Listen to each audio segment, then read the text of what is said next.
এভারেস্টের উচ্চতা ৮,৮৪৯ মিটার হলেও এর চূড়ায় ঠিকই পর্বত আরোহীদের পা পড়েছে।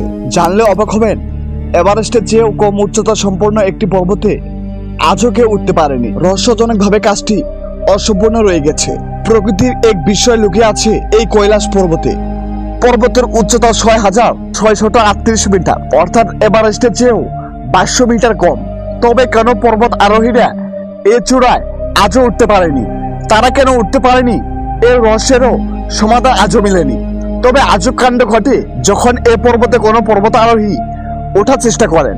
কিছু দূর ওঠার পরেই প্রকৃতি তার ভয়াবহ রূপ দেখায়। শুরু হয় ঝড়, তেড়ে আসে পাথরের টুকরো। অনেক সময় পর্বত আরোহীরা পা পিছলে পড়ে যান। জানা যায় যে এ পর্যন্ত যারা কৈলাস পর্বতে ওঠার চেষ্টা করেছেন তাদের সঙ্গে ঘটেছে অতিপ্রাকৃত ঘটনা। সাধারণভাবে মানুষের নখ চুল যে হারে বাড়ে, কৈলাস পর্বতে অন্তত ১২ ঘন্টা কাটালে নাকি এ বৃদ্ধির হার দ্বিগুণ হয়ে যায়। এরকম হাজারো বিশ্বের ধারক ও বাহক হয়ে দাঁড়িয়েছে কৈলাস পর্বত, যদিও এর বৈজ্ঞানিক ব্যাখ্যা এখনো মেলেনি।